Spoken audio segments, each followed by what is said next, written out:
Hey, what's up, you guys, and welcome back to the Creepy and Paranormal podcast. Today we are going to be looking at a story of reincarnation. It's one that was actually brought back to my attention by a primary school friend of mine by the name of Matt Wade. Shout out to you, Matty. It's a story that stood out to me for quite a while, and I just completely forgot about it. So I thought, let me jump in today and do a little video about it. So yeah, I hope you're going to enjoy it. Sit back, relax, and enjoy the show.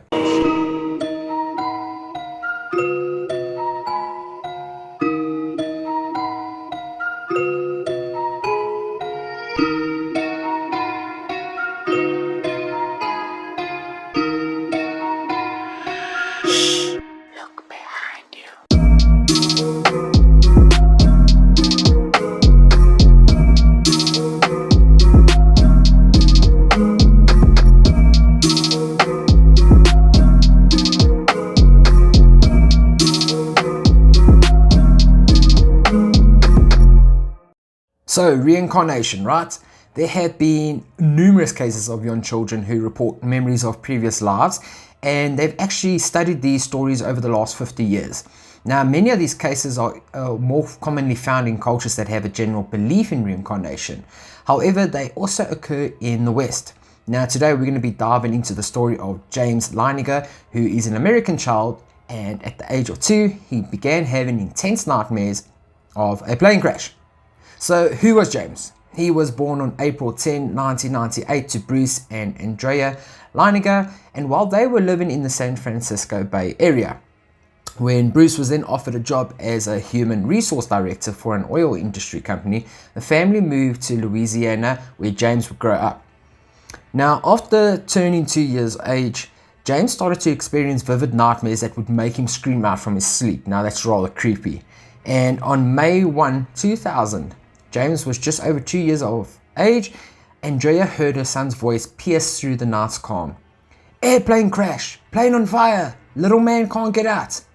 Andrea ran to his bedroom and saw James struggling. He was lying there on his back, kicking and clawing on the covers like he was trying to kick his way out of a coffin. That must be really freaky to walk in to see something like that. Now, this same nightmare kept recurring for 4 to 5 weeks. Apologies, for 4 to 5 times a week. And after another nightmare, Andrea noted that he was laying there on his back, kicking and clawing on the covers like he was trapped in an airplane. James was crying out, "Airplane crash, plane on fire, little man can't get out." And when Andrea asked who the little man in the plane was, James simply replied, "Me." And when Bruce asked James who shot his plane down, James said the Japanese. Now, when he was asked how he knew that it was Japanese who shot his plane down, James simply replied, "The big red sun." Now, if you don't know what the Japanese flag looks like, well, number one, have you been living under a rock? Number two, go check it out. It looks like a big red sun. And, Bruce and Andrea were impressed and puzzled with James's knowledge regarding Japanese World War II aircraft, as they knew he did not learn this information through normal means. And as a result, when the nightmares occurred, they would ask James more detailed questions about his dreams. When his parents asked for the names of other people in the nightmares, James stated that he had a friend who was also a pilot, whose name was Jack Larson. And in time, Bruce and Andrea would learn that James Houston, James' past life persona, did in fact know a Jack Larson. Eventually, little James would meet this man who he knew in his past incarnation. In addition to having nightmares about an airplane crash, his parents noted that James had an obsession with airplanes, particularly World War II aircraft with propellers. His parents also noticed that he would crash his toy planes into the coffee table, knocking off the propellers. In his car seat, James would put on an imaginary headphone and face mask, as if he was preparing to fly a plane. James even created a simulated cockpit in one of his family's closets. Wow, this kid is really trying to reenact and relive these moments clearly. He also continued to demonstrate unusual knowledge about airplanes. For example, when Andrea gave James a toy plane with what looked like a bomb under it, James had looked at us and said, "That's not a bomb, mommy, that's a drop tank." James was referring to a fuel tank called a drop tank. That is also attached to the underside of a plane that is obviously ejected and dropped off when the fuel is spent. His parents also reflected, like, how did this 2-year-old know what a drop tank was? I mean, 2 years old, like, just think about it. A 2-year-old child is telling you such detail like this. It's just mind-boggling. And he did not learn this from the television programs that the family watched or even books that they possibly read. How did he know about the Japanese and their emblem of the rising sun, the big red sun? It was Andrea's mother, Bobby, who first hypnotized not hypnotized, that's pretty crazy. Bobby first hypothesized that James's nightmares could stem from a past lifetime. Now, Bobby told Bruce and Andrea about Carol Bauman, author of the Children's Past Lives book, whom the Leiningers contacted. Carol had been involved in researching children who remember past lives since 1980. She gave valuable advice to Bruce and Andrea on how to handle little James's nightmares. Carol related that it was important to listen to James in a supportive way and to keep reassuring him that he was safe now. And over time, little James revealed that the man in his nightmares was also named James, and that he flew a plane called a Corsair, that the plane he flew took off from a boat, and the boat's name was the Natoma. He knew that the Corsair would veer to the left on takeoff, and that the Corsair had a tendency to blow tires out upon landing. This is pretty detailed kind of stuff, so once again, it makes you wonder, how does this kid know these things? Now, the Corsair had a distinctive gull wing to reduce the height of landing gear, and in addition, James knew that US flyers gave Japanese bombers girl names, as well as Japanese fighters boys' names.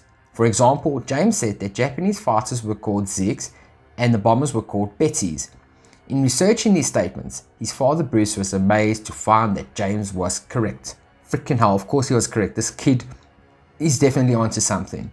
And when the family was watching a History Channel program on World War II in which Corsairs were shooting down Japanese planes, the narrator said that the downed Japanese planes were Zeros.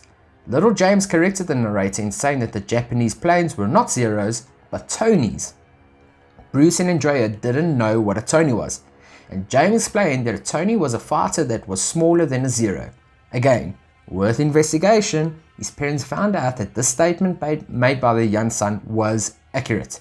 And in the coming months, Bruce would also find out that James, in a past lifetime, had himself in fact shot down a Tony. Now, after a while of hearing all these stories, the parents decided to take him to the Lone Star Flight Museum, and they were surprised to see young James walking around a Corsair, conducting a flight check, like a pilot normally does before boarding the aircraft when they're about to fly. I'm pretty sure you've seen it in movies. The pilot will always walk around, kick the tire, check the flaps on the wings, all that kind of stuff. And Andrea, who was amused that her son was not even potty trained, yet he knew the details of a World War II aircraft of that era. She was open to the possibility that James was experiencing memories from a past lifetime. I think that's where the real part comes in, is when as a parent you start to accept almost that your child is really telling the truth. And you don't necessarily want to entertain every crazy idea that they have, because children have a lot of fantasies that they fulfill out in their imagination. But in this case, there was too many coincidences. And while Andrea was comfortable with the idea of reincarnation, Bruce was extremely reluctant to consider that James's memories could derive from a past incarnation, as it conflicted with his deep Christian beliefs. Myself as a Christian, I can completely understand where Bruce is coming from, and yeah, I've often said it before that I'm not really a firm believer in reincarnation. However, I'm always open to hear and see evidence, and right now what I'm hearing is pretty damn believing. And still, he started to research statements made by his little son, and Bruce, for example, found that there was indeed a World War II aircraft carrier named the Natoma Bay, which operated in the Pacific. And yeah, guys, this is the name of the ship, the Natoma Bay, exactly what the little guy said. Bruce obtained a book on aircraft carriers engaged in the Pacific, and when Bruce and James went through it together, they came to a section on the Battle of Iwo Jima. And James has told his father that it was there at the Battle of Iwo Jima that his plane was in fact shot down and crashed. Bruce then learned that the Natoma Bay had indeed supported the US Marines' invasion of Iwo Jima. Now, how could James possibly know this? Bruce even wondered of a ship called the Natoma, and the Natoma participated in the Battle of Iwo Jima. How did this kid know? Was it possible that it was here, as part of the Battle of Iwo Jima, that James in a past lifetime had the experience of being unable to get out of his cockpit, where he used his legs to try and kick his way out as if the burning aircraft dove down to the sea. That must be quite a scary feeling if we're just going to think about that now for a second. You're in your plane, you've managed to survive the crashing into the ocean, which is harder than concrete, and your plane's starting to take on water, and now you're trying to kick open your cockpit. That must be really creepy, in fact. So, little James would then go on to draw pictures of battle scenes which featured propeller planes and bombs exploding. He would sign his pictures James 3. Now, these pictures are featured in a Soul Survivor documentary, and he gave his G.I. Joe dolls unusual names, including Billy, Leon, and Walter. Now, these were names that his parents never mentioned, and names that none of his friends had. How did he choose these names? Bruce and Andrea wondered. When Bruce asked why he called these dolls these names, James simply answered, because that is who met me when I got to heaven. Now, his father was reluctant to accept that his son's memories derived from a past lifetime. James's fond knowledge of World War II aircraft made him research this possibility in earnest, and he started searching through military records and archives. And Bruce learned that the Natoma Bay crew held reunions. He decided to attend one of these gatherings, and Bruce traveled to his first Natoma Bay reunion held in San Diego on September 11, 2002, 1 year after the World Trade Center terrorist attacks. Gosh, my speech is all messed up tonight. And at this reunion, Bruce learned that the 18 aircraft carrier pilots from the Natoma Bay had died during the service in the Pacific. Now, one of them was named James Houston Jr., and they recall that little James said that his name was also James when in his nightmares he was trapped in a burning airplane cockpit. He even signed his battle pictures James 3, which could refer to the third James in a series, that is, James Sr., James Jr., and little James 3. Bruce also learned that James Houston was the only pilot to die in the invasion or battle of Iwo Jima. Houston died on March 3rd, 1945. Now, Bruce also found that Billy, Leon, and Walter were the names of 3 Natoma Bay Navy aviators who had died before James Houston Jr. Their full names were Billy Peeler, Leon Connor, and Walter Devlin. Now, remember that James called his G.I. Joe dolls Billy, Leon, and Walter, and that they had said that they were waiting for him when he went to heaven. Now, that would pretty much make sense. So, Bruce and Andrea learned that the hair color of each doll matched the hair color of the deceased aviator. Billy Peeler had dark hair, as did James's Billy doll. Leon Connor had blonde hair, as did the Leon doll, and Walter Devlin had reddish hair, as well as the James's Walter doll. What the freaking hell? If, I don't know, the more you research into this and the more you see this, the more you become convinced that this little guy, James, knew what was up. Now, his father also learned that Jack Larson was indeed another pilot on the Natoma Bay, and Larson was still alive and living in Arkansas. Bruce visited him there, and James's memory of having a friend named Jack Larson was also then verified. Bruce actually went on to find pilots who witnessed James Houston's plane go down. Jack Durham and John Provost, as well as Bob Skelton, saw that an anti-aircraft shell knocked the propeller off of Houston's plane. Remember, the propeller James used to always bump off when he was playing with his toys? And this would then explain why little James would knock propellers off of his toy planes. They also validated that Houston's plane caught on fire and that Houston went down with his plane. Bruce found one discrepancy, however, in James's versions of events, in that when Houston crashed and died, he was flying an FM-2 Wildcat, not a Corsair. Now, Bruce also learned later on that another pilot, Bob Greenwald, that Houston had participated in a program in which Corsairs were tested for aircraft carrier landings. As such, little James was correct in stating he had flown a Corsair. Greenwald also confirmed that Corsairs would veer to the left on takeoff and blow tires on landings, just like little James had frickin' said. And in his quest to understand his son's nightmares, Bruce came to personally knowing the surviving veterans who had served on the Natoma Bay. He also learned about those who did not survive, and in the process of validating his son's memories, Bruce came to greatly admire the Natoma Bay veterans who so bravely and unselfishly served their country. He understood the sacrifices that they had to make. Bruce put his feelings into actions by creating a memorial to commemorate those on the Natoma Bay who had died in action. This memorial was inaugurated at the Nimitz Museum in Fredericksburg, Texas, and many Natoma Bay veterans attended this inauguration.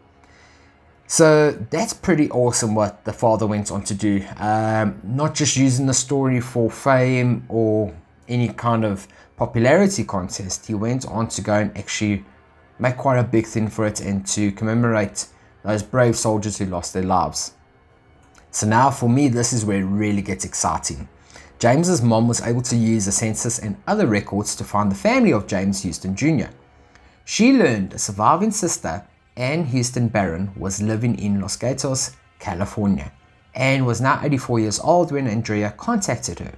Andrea set up a phone call between Ann and little James, and in this conversation, James knew many personal details of James Houston's life, which Ann confirmed as completely accurate.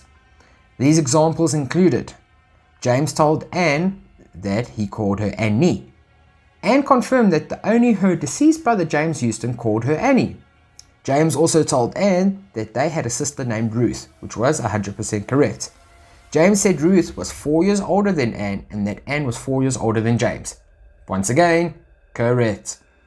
James reported that their father was an alcoholic and smashed things when he drank, and that he had to go into rehab for alcoholism, and corroborated the story also. James also said that Ruth, who was a society columnist for a local paper, was mortified when their mother took a job as a maid for a wealthy family that Ruth was writing about. Guess what? Anne confirmed this story as well. James said that he and Anne, as children, had matching portraits done by the same artist, which were gifts from their mother, whose name was Daryl, and confirmed all of these statements.